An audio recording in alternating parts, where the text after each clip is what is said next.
Bonjour, vous avez 10 minutes? Je vous propose de revoir en une dizaine de minutes les éléments sur lesquels on pose le diagnostic de sarcoïdose. Ce cours s'adresse aux étudiants en médecine du deuxième cycle des études médicales, en particulier qui préparent l'examen classant national. Alors, le diagnostic de sarcoïdose repose sur un trépied. Premièrement, une présentation clinique et radiologique évocatrice, et on va revoir en quoi elle consiste. Deuxièmement, la mise en évidence d'un granulome, et je vais vous reparler de ce granulome. Et troisièmement, l'exclusion des autres causes de granulomatose, et en particulier la tuberculose. Alors, les circonstances de découverte, eh bien, dans un tiers des cas seulement, la maladie est symptomatique. C'est ici le tiers en bleu, où on a des symptômes qui sont plus fréquemment retrouvés chez les sujets de peau noire, qui ont tendance à faire une sarcoïdose plus fréquemment, mais également plus symptomatique et souvent plus grave. Lorsqu'il y a des symptômes de la sarcoïdose, il s'agit le plus souvent d'une toux, d'une dyspnée ou assez souvent de signes extrapulmonaires, les signes généraux, un amaigrissement, des sueurs nocturnes ou l'érythème noueux, des arthralgies ou des signes d'atteinte systémique de la maladie. Mais dans 2 tiers des cas, il n'y a pas de manifestation clinique de la sarcoïdose et c'est une découverte fortuite devant un examen radiologique qui vient faire suspecter cette maladie. Alors, quels sont les organes qui sont atteints? Eh bien, c'est une maladie assez médiastino-pulmonaire, puisque vous voyez que 90% des cas de sarcoïdose comportent une atteinte des poumons et ou des îles et du médiastin. Il y a d'autres atteintes qui sont relativement fréquentes, c'est l'atteinte cutanée, l'atteinte oculaire, l'atteinte ORL, qui le plus souvent ne sont pas trop graves. Et puis d'autres sont moins fréquentes, mais parfois plus sérieuses, comme l'atteinte cardiaque et l'atteinte du système nerveux central. Et lorsqu'il y a une atteinte pulmonaire, eh bien, là encore, très souvent, l'atteinte est asymptomatique. Et lorsqu'il y a des symptômes, ils ne sont pas très spécifiques de l'atteinte pulmonaire, c'est surtout la toux et la dyspnée d'effort. À l'examen, il n'y a en général pas de râle crépitant et pas d'hypocratisme digital dans la sarcoïdose. Alors, il existe une classification en 4 stades qui repose sur la radiographie thoracique standard de FAST, avec une majorité des cas qui correspondent au stade ou au type radiologique 1, avec des adénopathies seulement, hilaire et médiastinale, et ça représente 60% des cas environ. Dans 10% des cas, il y a des adénopathies et une pnéopathie interstitielle. Dans 10% des cas, une pnéopathie interstitielle isolée. Et dans 10% des cas environ, ce que l'on appelle la fibrose de la sarcoïdose. Et on part parfois de stade 0 pour les 10% des patients qui n'ont pas d'atteinte médiastino-pulmonaire et donc une radiographie thoracique normale. Alors, quels sont les symptômes et les atteintes EFR qui correspondent? Eh bien, lorsqu'il y a seulement des alvéopathies médiastinales ou hilaires, assez logiquement, le patient n'a pas de symptômes pulmonaires ou bien présente un syndrome de Löfgren. L'exploration fonctionnelle respiratoire, dans ces cas-là, en général, est normale. Lorsqu'il y a une pnéopathie interstitielle, et c'est le cas des types 2 radiologiques et des types 3 radiologiques, un tiers seulement des patients sont asymptomatiques, 2 tiers ont des symptômes, et bien sûr, les symptômes sont, comme on vient de le dire, la toux sèche chronique, la dyspnée d'effort et éventuellement des signes généraux, mais le plus souvent, il n'y a pas de râle crépitant à l'auscultation pulmonaire. Ça se traduit à l'exploration fonctionnelle respiratoire, en général par un trouble ventilatoire restrictif avec altération de la diffusion du CO, c'est une pneumopathie interstitielle diffuse. Une gazométrie artérielle qui est longtemps normale, mais qui peut montrer une désaturation à l'exercice, et une exploration fonctionnelle respiratoire qui, dans certains cas, peut être normale, en particulier la spirométrie, même s'il y a des anomalies radiologiques.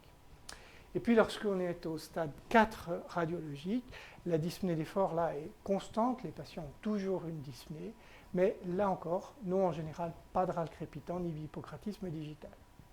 À l'exploration fonctionnelle respiratoire, au stade 4 radiologique, il y a des anomalies qui peuvent être restrictives ou mixtes, en général avec une diffusion du CO qui est altérée, une hypoxémie de l'exercice, mais l'hypercapnie est très tardive. Alors, le syndrome de Löfgren, c'est une présentation très particulière, c'est une forme en fait aiguë de la sarcoïdose qui associe une fièvre ou une fébricule, des arthralgies ou parfois une arthrite, un érythème noueux et des adénopathies hilaires. Et une anergie tuberculinique qui a d'autant plus de valeur qu'il y a une négativation de la réaction à la tuberculine. Et c'est le cas, le syndrome de Löfgren, où la confirmation histologique est jugée non nécessaire, car le diagnostic est suffisamment certain si l'ensemble de ces critères sont réunis et que la présentation du Löfgren est caractéristique. Alors, il faut savoir reconnaître les adénopathies de la sarcoïdose, et on va voir ensuite comment connaître la pnéopathie interstitielle. Ce sont des adénopathies qui sont avant tout hilaires.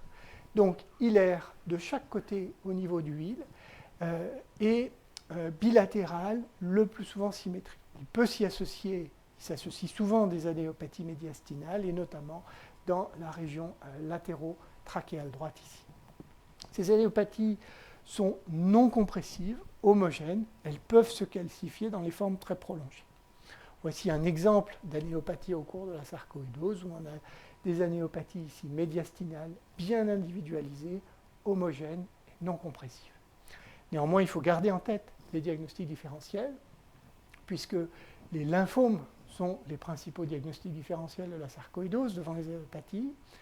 Les cancers bronchopulmonaires ou autres tumeurs intrathoraciques, ou d'autres tumeurs, notamment des métastases de tumeurs extrathoraciques, et puis les infections tuberculeuses, mycobactéries non tuberculeuses et d'autres infections plus rares peuvent bien sûr donner des anéopathies médiastinales et hilaires. Le plus souvent, dans ces diagnostics différentiels, les anéopathies sont asymétriques et parfois compressives, ce qui permet de les différencier de celles de la sarcoïdose. Alors, la pnéopathie interstitielle, elle peut prendre des aspects assez variés, on ne peut pas tous les montrer, mais voici un exemple assez caractéristique qui réunit les principaux critères. C'est une atteinte qui est micronodulaire, on a des micronodules, des nodules, souvent confluents, parfois des condensations. Et puis la distribution des lésions est très caractéristique, avec une prédominance moyenne, périhilaire, et dans les régions supérieures des poumons, et puis une distribution péribronchovasculaire et lymphatique qui est très caractéristique de la sarcoïdose. Le stade 4 de la sarcoïdose est reconnu par la prédominance supérieure des lésions, qui aboutit par la rétraction à une ascension des hiles, un aspect pseudo-emphysémateux des bases et parfois des tractions ici sur le diaphragme avec un aspect en piquet de tente. Alors, au scanner, cette sarcoïdose de stade 4 peut prendre des aspects avec surtout des masses de condensation des nodules en région périhilaire et supérieure, ou plutôt des bronchectasies avec une déformation de la configuration du poumon. On voit bien sur les reconstructions l'ascension des hiles et parfois des complications comme ici, une aspergillose chronique nécrosante au sein d'une cavité de la sarcoïdose. Donc on a vu quels sont les éléments de la présentation clinique et radiologique caractéristique. Il faut maintenant mettre en évidence le granulome, qui est un granulome à cellules épithélioïdes, ce qui veut dire qu'il ressemble à des cellules géantes, qui ressemble à des cellules épithéliales, et avec des cellules géantes, mais sans nécrose caséeuse. Alors pour mettre en évidence ce granulome, on utilise le plus simple et le plus accessible entre des biopsies d'organes atteints qui soient accessibles à des biopsies, notamment des biopsies cutanées lorsqu'il y a des sarcoïdes, s'ils sont dans des territoires où les biopsiés ne laisseraient pas de cicatrices disgracieuses, ou des biopsies bronchiques par fibroscopie, les biopsies étagées, qui ont un rendement d'environ 50% en moyenne. Et puis, des examens de deuxième ligne sont les biopsies transbronchiques par fibroscopie bronchique, qui ont un rendement un petit peu plus élevé, surtout s'il y a une pnéopathie interstitielle diffuse, ou des biopsies ganglionnaires périphériques, si elles existent, ou médiastinales transcarénaires, ou par transbronchique éco-guidée, ou enfin des biopsies ganglionnaires par chirurgie de médiastinoscopie rétrosternale, ce qui a un excellent rendement. Les biopsies hépatiques sont moins utilisées car l'aspect histologique du granulome n'est pas très spécifique dans les biopsies hépatiques. Les biopsies des glandes salivaires accessoires sont assez utilisées, mais le rendement est assez faible, 30 à 40%. Et puis, la biopsie pulmonaire vidéochirurgicale est évidemment plus invasive et elle est exceptionnellement utilisée si on a une suspicion de sarcoïdose. Mais parfois, on fait une biopsie pulmonaire et on découvre une sarcoïdose qui n'avait pas été encore suspectée. Alors voici comment on fait des biopsies bronchiques étagées. Et je remercie le Collège des enseignants de pneumologie pour ces clichés. On fait une fibroscopie bronchique sous anesthésie locale, et puis on arrive au niveau des divisions bronchiques, ici les éperons bronchiques, on ouvre la pince, et lorsque l'on ferme la pince et qu'on la retire, on laisse une petite empreinte qui montre qu'il y a eu une biopsie qui a été retirée à ce niveau, et on en fait plusieurs à différents étages, ce qui permet de mettre en évidence le granulome. Et pour prélever des ganglions au niveau médiastinal, les deux grandes techniques sont la technique endoscopique, où on passe un fibroscope qui a la particularité d'avoir une petite sonde d'échographie, ce qui permet de repérer les ganglions, notamment sous-carénaires, et on pique à travers la carène dans le ganglion sous-carénaire, ou bien sous anesthésie générale, et ici c'est le chirurgien avec un médiastinoscope qui, au niveau du sternum, va descendre en rétrosternal pour prélever les anéopathies médiastinales. Alors on obtient la mise en évidence de ce granulome avec des cellules géantes, des cellules épithélioïdes, une couronne de lymphocytes et de fibroblastes, qu'on appelle parfois un granulome tuberculoïde parce qu'il ressemble au granulome de la tuberculose, mais qui classiquement n'a pas de nécrose. Est-ce qu'il est important de mettre en évidence ce granulome? Oui, il faut le rechercher presque toujours, sauf si on a un syndrome de Löfgren qui est caractéristique. Et puis dans certains cas, si la présentation de la sarcoïdose est déjà suffisamment caractéristique, qu'il y a peu de retentissement fonctionnel, qu'il n'y a pas d'indication thérapeutique, qu'on souhaite mettre en place une surveillance, parfois on se dispense au début d'une confirmation histologique, mais on ira chercher une confirmation histologique s'il y a une modification des lésions, une atypie, une évolution ou qu'il apparaît une indication thérapeutique. Alors le troisième point, et celui souvent qui est parfois plus difficile à mémoriser par les étudiants, c'est qu'il faut éliminer les autres causes de granulomes épithélioïdes avec des cellules géantes, et en particulier les infections et l'infection tuberculeuse en particulier. C'est une des raisons pour lesquelles les patients avec sarcoïdose ont une fibroscopie bronchique et on fait une culture à la recherche de mycobactéries sur l'aspiration bronchique pour écarter les infections. On a parfois un granulome qui peut ressembler à celui de la sarcoïdose à la périphérie d'une tumeur, dans le mésenchyme autour d'une tumeur qui peut poser des problèmes de diagnostic et notamment pour les lymphomes. Et puis pour la bérylliose, c'est l'interrogatoire qui fait le diagnostic, car vous recherchez à l'entretien une exposition professionnelle. Alors les expositions au beryllium sont extrêmement variées, je vous invite à aller les regarder sur Internet, mais par exemple, fabriquer des alliages de métaux, des moules pour les matières plastiques, l'industrie du nucléaire, etc., utilise du beryllium, et la bérylliose chronique ressemble à s'y méprendre à la sarcoïdose. Les pnéopathies d'hypersensibilité, le déficit immunitaire comme invariable ou la granulomatose avec polyangéite, ex-maladie de Wegener, sont des maladies dans lesquelles il y a des granulomes, mais ces granulomes arrivent en général à être distingués de ceux de la sarcoïdose par les anatomopathologistes. Il reste vrai qu'il faut éliminer un déficit immunitaire comme invariable en faisant une électrophorèse des protéines qui montrerait, ou un dosage pondéral des immunoglobulines qui montre dans ce cas un déficit en immunoglobulines, et le diagnostic est alors celui de granulomatose associée à un déficit immunitaire comme invariable. Donc on a vu les trois points du diagnostic, les trois piliers, la présentation caractéristique, le granulome, avec des rappels sur le granulome, et le fait qu'il faut éliminer les autres causes du granulome, et en particulier les infections tuberculeuses.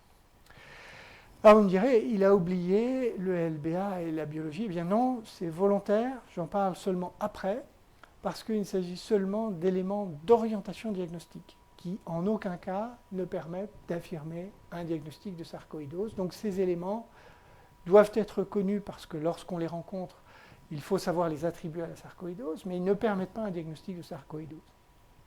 Donc une alvéolite lymphocytaire, plus de 20% de lymphocytes sur un LBA, et en particulier si le rapport CD4 sur CD8 est élevé, mais je le répète, c'est peu spécifique, peu de valeur diagnostique. Le LBA sert surtout à faire des recherches de culture de mycobactéries.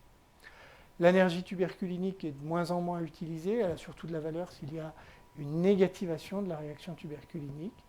L'enzyme de conversion n'est pas spécifique et les autres anomalies sont rencontrées régulièrement au cours de la sarcoïdose, mais ne sont pas spécifiques. Donc ce que vous retenez finalement aujourd'hui, c'est que la sarcoïdose peut être asymptomatique ou se révéler par des manifestations le plus souvent pulmonaires ou générales ou d'autres organes, en particulier la peau ou des atteintes rhumatologiques. Que le diagnostic repose sur un trépied avec un aspect clinique et radiologique évocateur, 2, la mise en évidence du granulome, et 3, la négativité des cultures de mycobactéries. Avoir une preuve histologique est presque toujours nécessaire et le plus souvent ça peut être obtenu avec la biopsie d'un site périphérique ou les biopsies bronchiques étagées par fibroscopie bronchique ou enfin par biopsie médiastinale, soit transcarénaire guidée par l'échographie en fibroscopie, soit par médiastinoscopie axiale. Je vous remercie de votre attention.